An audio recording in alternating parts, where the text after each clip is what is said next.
Welcome everybody to the Salty Talk, God's Stories Spanning Streets with Salty Farm Ministries. And you may see that we have some young gentlemen with us today, and we're going to have a few other young ladies with us. They are from Fairfield Christian Church in Illinois, and so they're down this week doing a missions trip. And if you've been a follower of the Salty Talk, you know that usually we work them in to do a podcast episode with us to just kind of share what's been going on during the week, what maybe they came down expecting, what perspectives might have changed, who knows, what we'll get into. But yeah, I'm just excited for you all to be here. So thanks for being brave enough to get on the podcast. We joke with every one of our mission groups. They're like, going out in the streets is the easy part. Sitting on the couch in front of that's the hardest part of the mission trip. So thank you. Thank you. Thank you. Cool. All right. So if you guys want to just kind of share maybe what grade you're in, because we have all high schoolers, but different kind of stages in school. And then just kind of share what your thoughts were coming down, kind of maybe expectations, hopes to get out of the week, anything like that you want to just kick us off with. Okay. I'll start. My name's Vance. I am a junior in high school, and I didn't really have any expectations coming down. I was just ready for a new experience because I've never been on a mission trip or done anything. But I just wanted to help the homeless and just experience something there. So. That's awesome. I am Chase Jr. I mostly just wanted to help people. I just want to be able to spread not only the good word, but to be able to kind of share and just truly be able to connect with these people. That's awesome. My name's Brock. I'm a graduated senior. Going into this, I just wanted to go down, help people. I enjoy helping people. I did a mission trip with my youth pastors before years ago. That was a fun experience. So I enjoy helping people. So. Awesome. I am Gage, and I am finishing up my sophomore year. And So what were you hoping to get out of this week, kind of? I was hoping to help some people get some new perspectives on some things, and I think I've accomplished a lot of those goals. Awesome. So when you guys say you wanted to come down and help people, once you got down here, was it the kind of help that you thought you were going to be doing? I knew a little bit of what we were going to be doing, but once I got down here to actually see and be involved, it was a little bit different than what I was expecting. Because I knew we were going to be helping people in the streets, but the way I didn't know about the shower trailer or anything like that, which is really cool. Yeah, no, I admittedly did not know the specifics of the whole entire gig, but it's not really I just didn't really realize how not only organized, but how amazing the work is, and how, you get to actually make connections and it not just be, a customer to shop. It's an actual community almost. Yeah, absolutely. That's one of the things we talk about a lot with all of our volunteers, and even with our friends, is that our goal and our heart as a ministry is always to be a relational ministry, because we know, relationship with Jesus Christ is the ultimate relationship, but it's other relationships that lead us to that relationship. And so we tell them all the time, if you ever feel like you're coming up and you're only getting handed a sandwich, or you're only getting handed a towel for the shower, then we've not done our job. Because we want you to feel welcome and part of a community. And so I'm glad that you kind of took that away, Chase, sorry. I knew I was going to screw up the name. Because that's such a heart of who we are and what we do. Has anybody else, were you going to say something? Yeah. Right. I was going to say, I was coming in thinking, just kind of like Chase said, I thought it would be more like a soup kitchen thing. We'd like be in a line, giving them food, but like, it's so cool how it's like so much more of like an open environment where you can really interact and get to know these people. And it helps like humanize to me, like a group of people that are normally so ostracized and misfortune. Like it's a crazy experience. It does. It's that human connection that really just breaks down the walls of things that we might have thought before. But once you hear a story, like your perspective just shifts. Yeah. So have any of you guys had an experience like that this week so far of like getting to talk with somebody or just see things differently than what you thought? Definitely. I have met so many just people to talk to them. Not really like, not really just like, I didn't realize like I've met many people from even Illinois and other, from many other states. I've met travelers who've been all around the country. I've met a trucker. I've met so many different people. And it's just, shall I say, like to me, back at home, most how we see it is that like most of them actually like stay around and are active in our community versus like here where it's all different kinds of people, all different lives, all different stories. And it's just, it's saddens me to see that kind of amount of like ostracization and all that, but yet it also like you guys give me hope to be able to maybe see that they may be able to get to a point in life in which they want, get to a point in life which they're safe, get to a point in life in which they're able to actually not only afford but to be able to have a healthy life. Yeah. That's the goal. That's the ultimate goal. But yeah, it takes time and a lot of relationship building to get there. Oh yeah.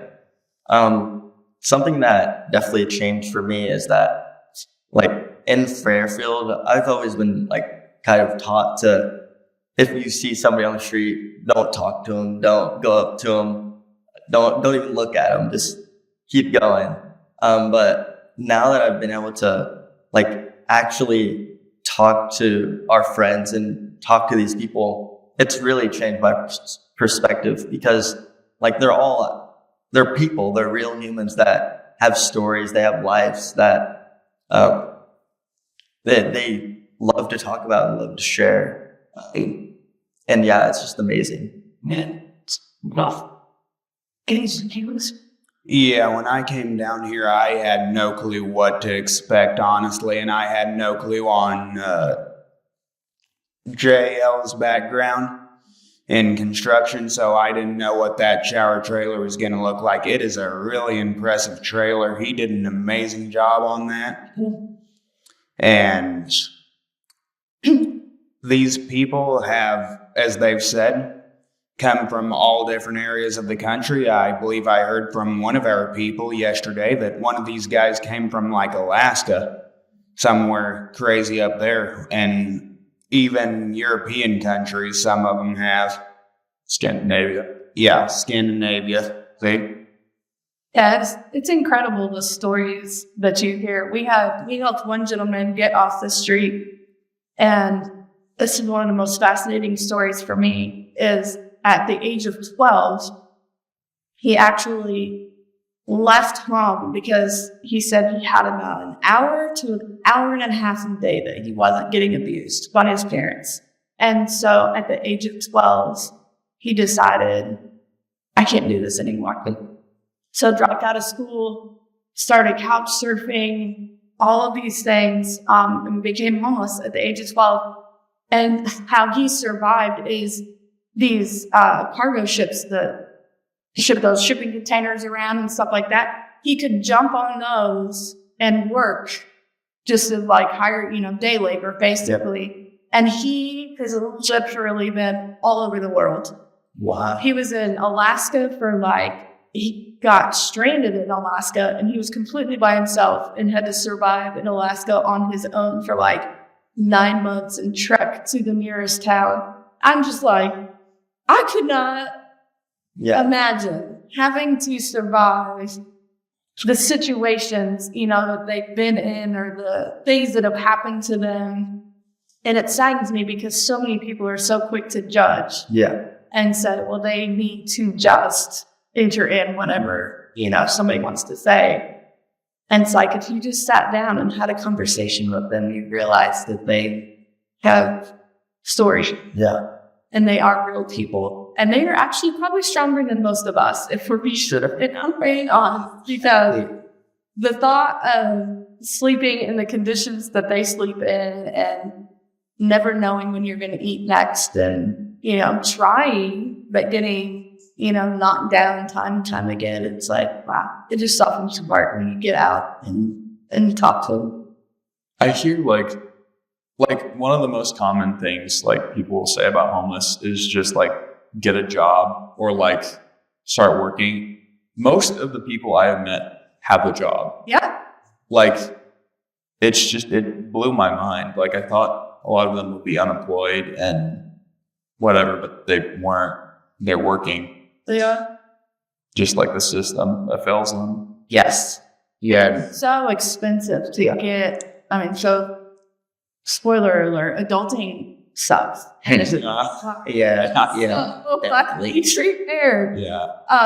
But it's really hard to get a place and then pay the, it's just a lot. And, that's one of the goals of the tiny home communities for us is to give them a place that they can be successful, but redefine what success looks like because they're clearly not able to, to meet the high standards that society has. Yeah, no, I want to piggyback off of yes, the system has failed them. And I love the fact that you guys are doing the small homes because but you've also said with the redefining success, but what it allows them to get a breather. Because they're basically in constant survival. It really does sadden me. The fact that, even with a job, even with the work that they do, they cannot get a home and they won't be able to get a home, it seems like anytime soon. So it just, with the tiny homes, that's definitely something it's good. Yeah. We're excited for it because we know God's just going to do crazy, radical things in their lives. Once, like you said, once they can just lower their shoulders and just breathe for a minute and get their head above water, then it's now I can actually think about doing something about my future versus I got to survive these 24 hours. And then the next day, I got to survive these 24 hours. Awesome. Man, y'all are so smart. I love it. I wish everybody had y'all's kind of heart and perspective. That's what changes people's lives. So anything happened this week that you're wow, I'm taking that and I'm holding on to that experience or that conversation or whatever. Can you think you're going to hold on to that one for a while? In general, I just have to say the stories, the people, the names, it's just I know that I'm going to remember this for my whole entire life. Yeah. And it's just being able to meet not only these amazing people, but be able to hear their story and to be able to maybe even try to help them is just, it's crazy. I think Gage wants to say that. Yeah, it's definitely a shock seeing how hard that they work for what they do have. And it's sad and unfortunate to see that it's a struggle to make any progress, even with way more effort than most people would ever imagine going through and people having to deal with. Yeah. Something that stuck out to me is just the little things that, like, even just going up and talking to someone, you can just tell that, like, it just brightened their day because they don't get to talk to very many people. Like, I was just standing nearby and I saw, I think I saw Kyle, our youth pastor, go up and ask somebody how their day was. And I saw a look on his face and he just immediately smiled and was just like, just got happy for that. And it was like, that's amazing. Yes. Something. One smaller thing that happened this week, me and like a small group of people got prayed over by one of the people on the street. And that was just like, it was really humbling because normally it would be the opposite. You would be praying over him, but he came, put his hands on our shoulders and just prayed. And it was emotional. Yeah. Yeah. It's powerful. It is. We say all the time, like, and this is kind of unfortunate, but our friends on the street, a lot of them have a stronger faith than Christians that go to church every Sunday. 100%. Yeah. I mean, they are fully dependent on God and they know it.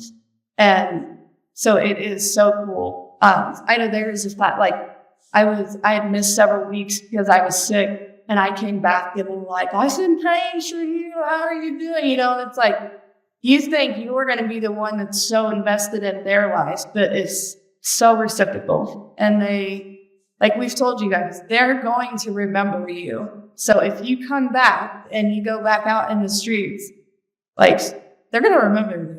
And they talk about groups like y'all coming down at like all the time. So and when summer comes, they're always like, we got groups coming down this summer. Like, they love when like kids like y'all come down. It just, it really does just soften their heart, change, you know, it just shows them that they are human. You know, they're not these monsters that society makes them out to be sometimes. So, you know, and the fact that, you know, we do make them seem like monsters, definitely, like, that's one thing that's really, like, weighed, like, I'm not going to say weighed me down, but just made my heart heavy. It just, I see it all the time back at home. Like, you know, guy walking down the street, you know, just, there's this guy that's always right next to one of our churches, just sitting there. Like, I mean, like, and here's the thing, they were all either once respected members of society or once was like, you know, had a good job, had this, and then just these, and then horrible circumstances, and then, you know, or it's inflation or whatever it is, and it's just, it makes me deeply saddened. It fills me with sorrow to see them ostracized like that. well, I hope that stays with you, because then you will go out and start to be the change that your community needs to see. Do you want to say something? What was the question? I think he had no. In fact, I had some. Anything sticking, like going. Something that I stick. Yes. I don't know. The main thing is just knowing that if you see somebody, like, they're human and they're they have a life and a story for where they're at, and just they also deserve, like, the respect that everyone else deserves, just because, like, the circumstance that they're in or the or how they might look, it doesn't matter. Like, everyone that's human deserves to be shown the love of God and be shown that they do matter. And some of these people will, like, struggle to get out of situations that they're in, because if you do something in college and the police bust you, that shows up on every job application you file for, and nobody wants you, unfortunately. one simple mistake is going to be used to discriminate against you for the rest of your life in the system that we currently have. And what's really hard for our friends is it's actually illegal to be homeless. So there's friends on the street that entered into homelessness with nothing on their record and now have felonies simply because they're homeless. Yeah. And that's just terrible because it's going to be really, really hard for them to get jobs and get housing and things because now they have a tarnished record. Yeah, no, They can't afford house. I don't even understand the politicians who would make that. Like, I mean, like, yeah, I don't know, like, how could you be that? I don't know how to that. I don't want to say evil, but how could you be that just cruel? Yes, cruel. To people, like, we are all people. We're all individuals. What? How? It baffles me. It really does just baffle me. And yeah, I see advocacy in your future. Yeah. So but that's truly what they need. They need people to be a voice when they don't have a voice, because in the position that they're in, their voice, their value has been robbed from them. And so that's why it is important for people to come down and get a different perspective, but not just get a different perspective for themselves, but then share that with others, because that's how people are going to start seeing people different, is when somebody starts to advocate and be a voice for them. Yeah, there are like so many nonviolent things that just stick with people way more than they should. Back to my previous point and his point, like, these nonviolent things shouldn't stop you from having a life. No. Yes. And that's one of the things that we talk about, is that it's these layers of broken systems with trauma and then catastrophic loss of family is really what leads people into homelessness. And so it's not a single thing, it's layers of things. And usually the broken systems are a part of that. So, all right. Lack of other ladies that want to chat with us too. So I will let them. But I just want to thank you, gentlemen. Thank you. Thought. And I can't wait to see how God can use this experience to just change more lives. Back in Fairfield or wherever it takes you. So, all right. Well, thank you, God. Check out some of these favorite mission moments from this week and come back next week to hear all of the great stories from the ladies group and their experience here in Panama City Beach with Salty Farm Ministries. In the meantime, you can also check out our website and our social media pages, which can be linked in our description and you can see on the screen as well. We hope you have a blessed week. Thank you so much for joining the Salty Talk, and we will see you next week.